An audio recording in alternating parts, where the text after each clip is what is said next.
भज गिरिधर गोविंद गोपाला। भज गिरिधर गोविंद गोपाला। भजो मुरली मनोहर नंद लाला। भजो मुरली मनोहर नंद लाला। भज गिरिधर गोविंद गोपाला। भज गिरिधर गोविंद गोपाला। भजो मुरली मनोहर नंद लाला। भजो मुरली मनोहर नंद लाला। भज गिरिधर गोविंद गोपाला। भज गिरिधर गोविंद गोपाला। बोलिए वृंदावन बिहारी लाल की जय। जय श्री राधे।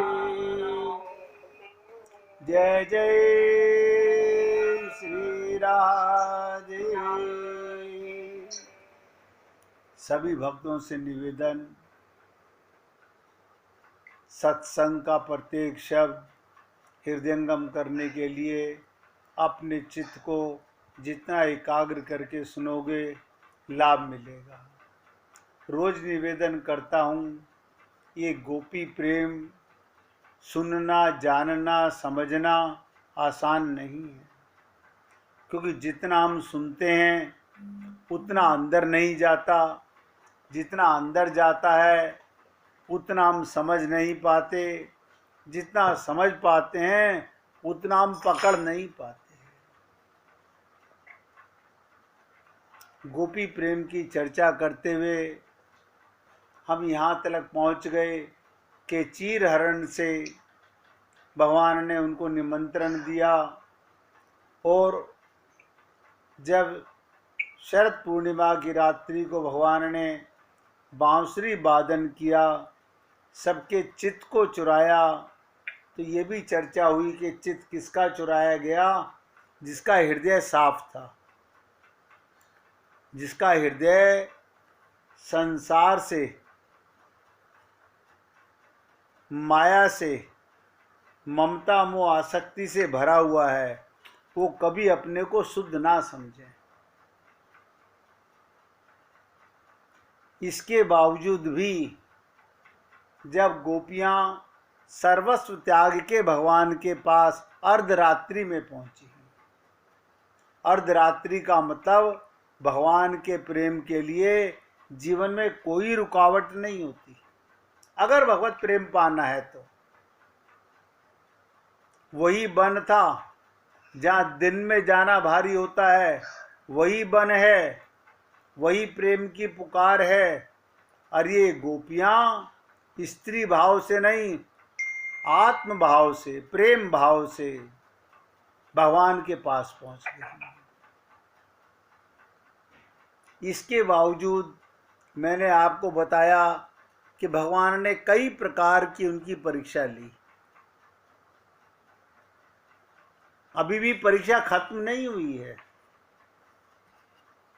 क्यों? भगवान कहते हैं 100% शरणागति है माम एकम। अगर आपके मन में केवल भगवत प्रेम है, आप लोग बुरा नहीं मानेंगे, हम सबके मन में भगवान को पाना चाहते हैं और संसार भरा हुआ है। और ये भी आप जानते हो कि संसार किसी और ने नहीं भरा, भगवान ने नहीं भरा, हमारी ही त्रुटि का कारण है। लेकिन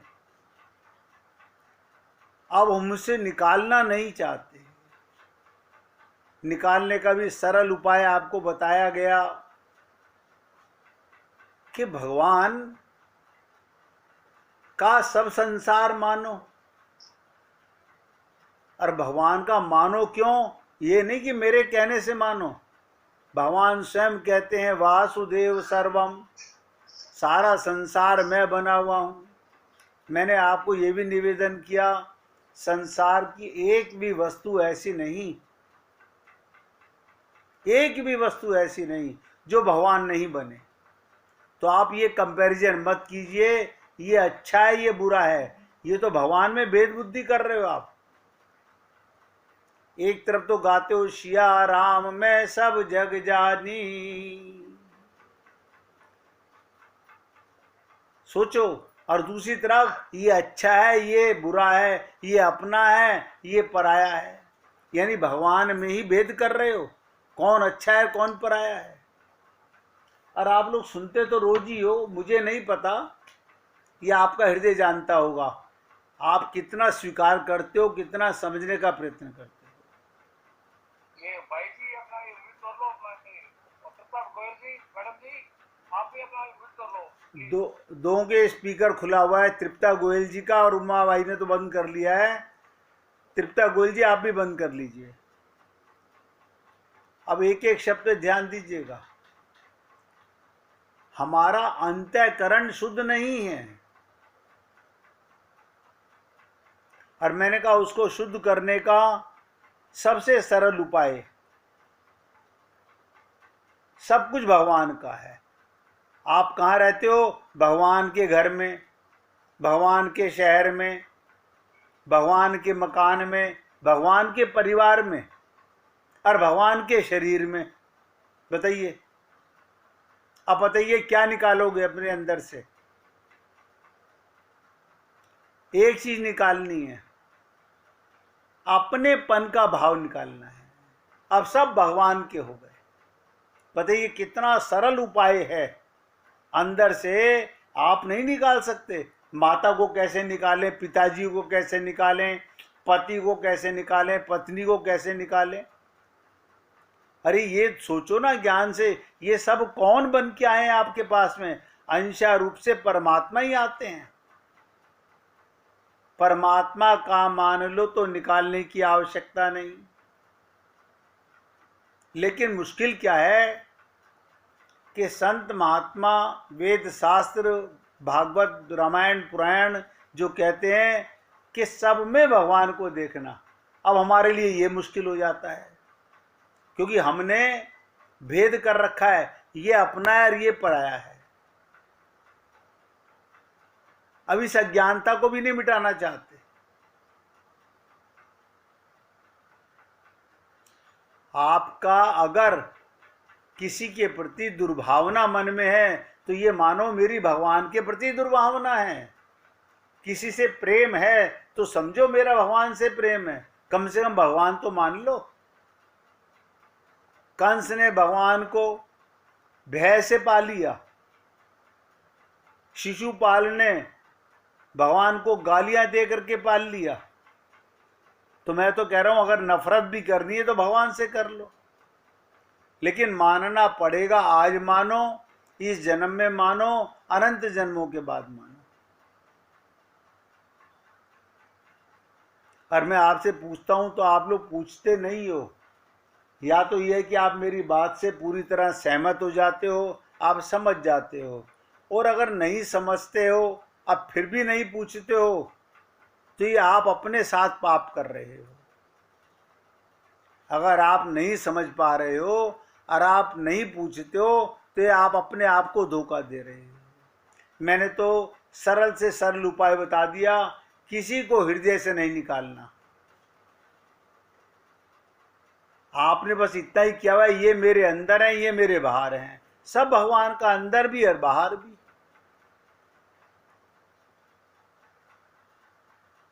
तो कल भगवान ने जब गोपियों की इतनी परीक्षा ले ली और गोपियां टस से मस नहीं हुई,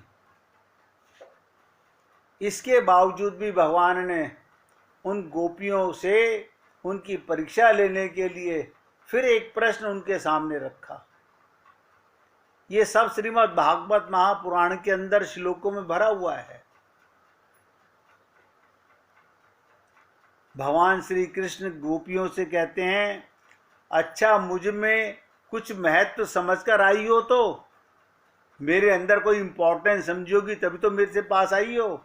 मेरे गुण श्रवण करके दर्शन करने के लिए, मेरा ध्यान करने के लिए, कीर्तन से मुझ में जैसा प्रेम होता है वैसा पास रहने से नहीं होता। फिर परीक्षा ले रहे हैं भगवान, क्या मतलब? मेरे गुणों को याद करो,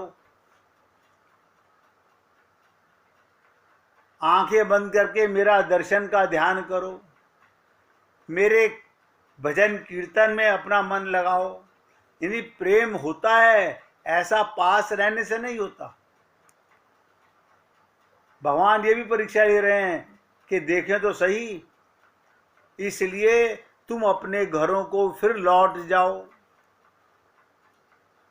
जैसे ऋषि पत्नियां, मैंने बताया था, यज्ञ पत्नियां इसी प्रकार बात सुनकर लौट गई थी। क्या घर जाकर के कीर्तन कर लेंगे, भजन कर लेंगे, लेकिन भजन करता कौन है ये नहीं समझ में आया। आप तो मुख से कीर्तन करते हो, मुख से भजन करते हो, मन से तो करते नहीं। आप ध्यान करते हो, आप कहते हो जब मूर्ति सामने खड़ी हुई है तो उसका ध्यान क्या करना, देख तो लिया हमने, ये ध्यान नहीं है। मानसिक दर्शन करो, जो आंखों से देख रहे हो वो तो धोखा है। तो भगवान कहते हैं जैसे ऋषि पत्नियां लौट गईं, इसी प्रकार तुम भी लौट जाओ। परंतु गोपियां नहीं लौटी। ऋषि पत्नियों ने भगवान श्री कृष्ण को भगवान तो जान लिया था, परंतु घरों में उनकी ममता थी। जो अपने जीवन में, अब देखे मैं बता देता हूं, आप सब भी ऋषि पत्नियां हो, हम सब। क्या मतलब? हमें ये तो पता चल गया कि हमारा कल्याण भगवत प्राप्ति से होगा, लेकिन हमारे मन में अभी भी ममता मोह आसक्ति है। हम लौट जाते हैं, हम बहाने बनाते हैं। ये किसी भगवान को धोखा नहीं दे रहे, ये किसी गुरु को धोखा नहीं दे रहे, ये अपने को धोखा दे रहे हैं। गोपियां संसार से सर्वदा वैराग्यवती और भगवान की महिमा से पूर्ण परिचित थी।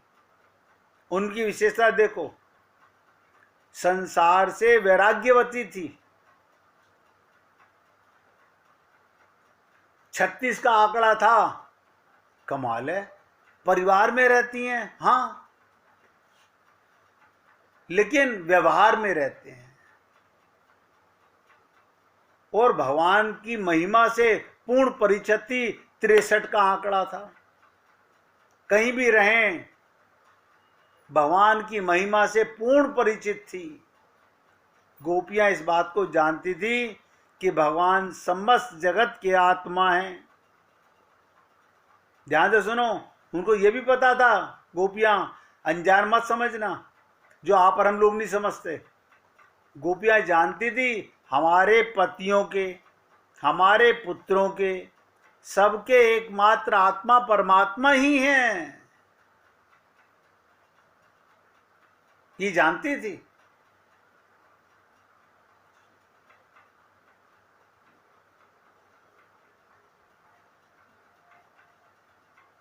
जगत में, भगवान में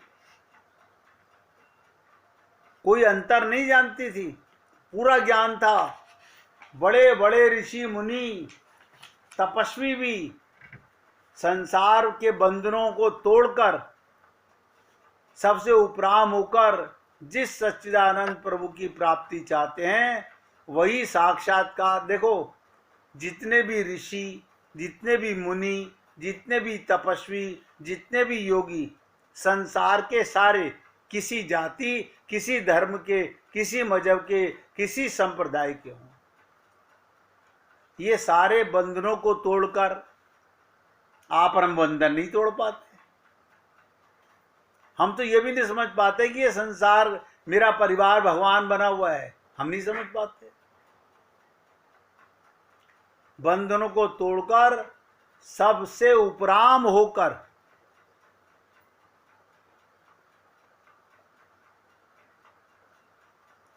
जिन सच्चिदानंद प्रभु की प्राप्ति चाहते हैं, वही साक्षात्कार परमात्मा सुंदर प्रियतम के रूप में हमारे सामने खड़े हैं। उनको ये पता था ये सबके अंदर आत्मा में विराजमान है और हमारे सामने दिव्य स्वरूप से विराजमान है, और उन्हीं के चरणों में हम उपस्थित हैं। अब ये बड़ी विकराल चीज है। आप और हम लोग कहाँ रहते हैं? भगवान हमारे अंदर, हम भगवान के अंदर। ना हमें अपने अंदर भगवान महसूस होता है, ना हम अपने को भगवान में महसूस करते हैं। तो गोपियां जानती थी इन्हें छोड़कर, भगवान को छोड़कर फिर वापस मकड़ जाल में, संसार में जाना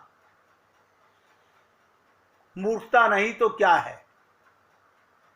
आप और हम लोग तो इतना संकल्प भी नहीं कर पाए अभी तक कि हमें व्यवहार करते करते, हर पल अपने गुरु और भगवान का ध्यान करते करते अपना जीवन कृतार्थ करना है। नहीं कर पाए। अभी भी हमारी यही स्थिति है, जहां देखी तवा परात, वहां बिताई सारी रात। गोपियां जानती थी भगवान को छोड़कर, आप मुझे बताइए, जब सामने परमात्मा नजर आ गया, परमात्मा का साक्षात्कार हो गया, जब 63 की स्थिति हो गई, फिर 66 क्यों बने, फिर 36 क्यों बने?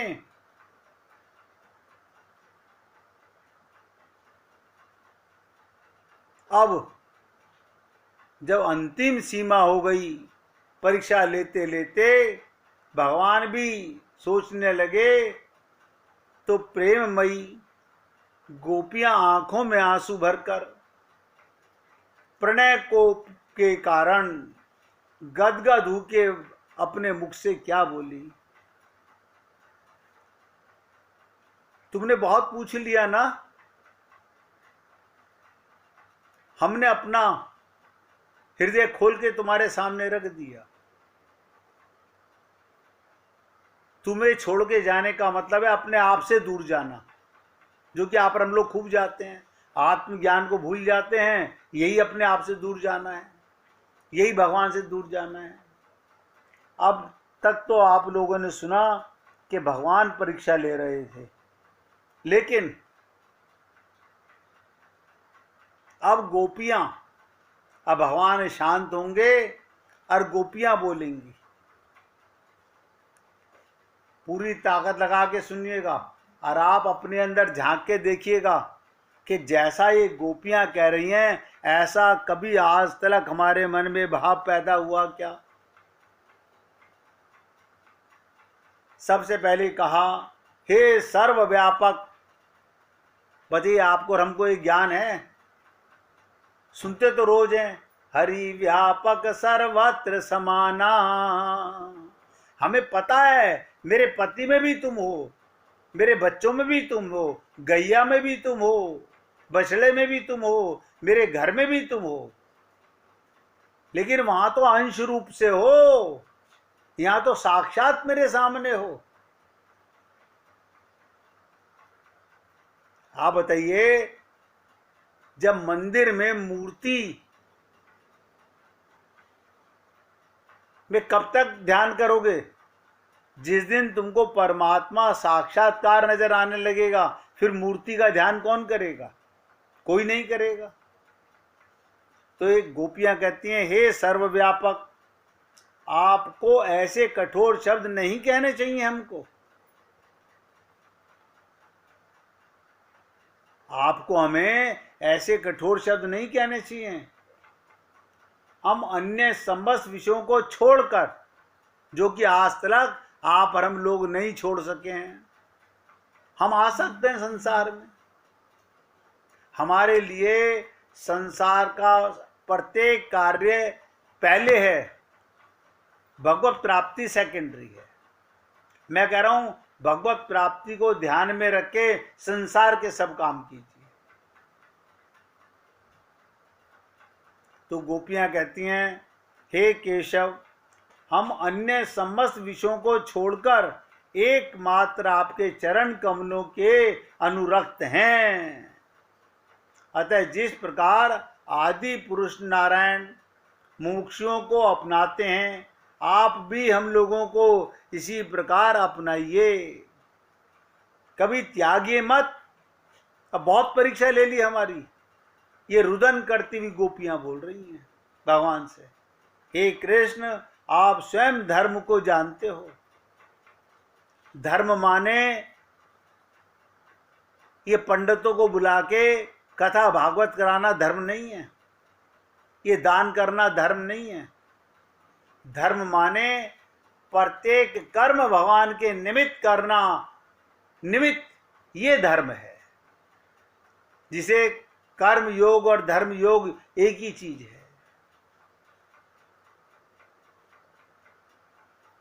तो गोपियां कहती हैं, हे केशव, आप स्वयं धर्म को जानते हैं। सबसे बढ़कर धर्म तो नोट कर लो, इसके बाद द्वारा कभी मत कहना धर्म क्या होता है।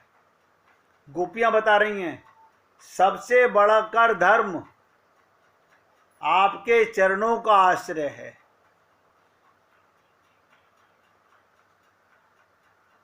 जो जाकी शरण गयो वापे वाकी लाज, उल्टे जल मछली चले हर भयो जात गजराज। हम आपकी चरण शरण आ गई, ये लौट के जाने के लिए थोड़ी आई हैं हम। फिर आप धर्म विद्ध होकर कैसे हमें लौट जाने की कहते हैं। आपको पाना ही तो धर्म है, ये स्वर्ग जाना धर्म थोड़ी है।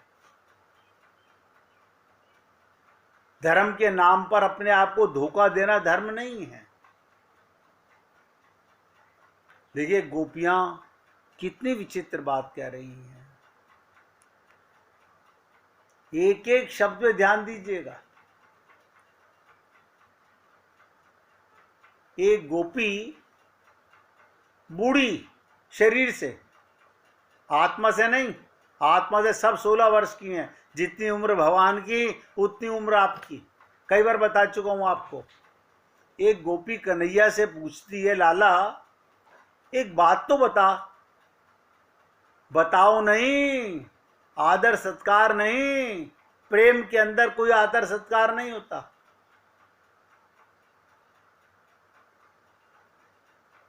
लाला एक बात तो बता, ये जो तू सबसे सखी कहता है, बहुत ध्यान से सुनो, चाहे कोई छोटी 10 वर्ष की बच्ची हो, तू उसे भी सखी कहता है, और कोई मेरे समान बूढ़ी हो, तू उसे भी सखी कहता है। आपने देखा होगा भगवान सब गोपियों को सखी कहते हैं। तो हमें ये तो बता दे कि सखी का अर्थ क्या होता है।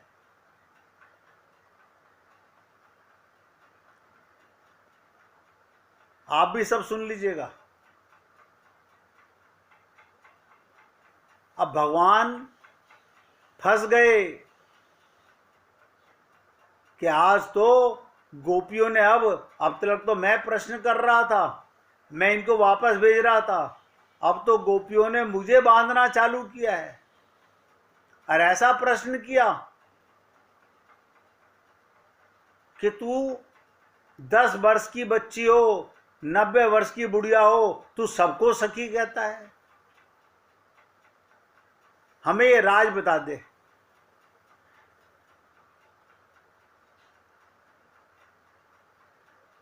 भगवान सोचने लगे कि देखो ये पुण्य आत्मा है। क्यों? ये जानती हैं कि मैं इनकी आत्मा को सखी कहता हूं। परमात्मा आत्मा के साथ सखी भाव बनाते हैं, ये सखी भाव है। परमात्मा आत्मा को सखी मानते हैं, शरीर को नहीं। आप और हम लोग अपने को आत्मा मानते नहीं। तो सोचो हम गोपी प्रेम कैसे पा सकते हैं। 1 मिनट भगवान का कीर्तन कीजिए, फिर बताता हूं कि भगवान सबको सखी क्यों कहते हैं। हरि ओम।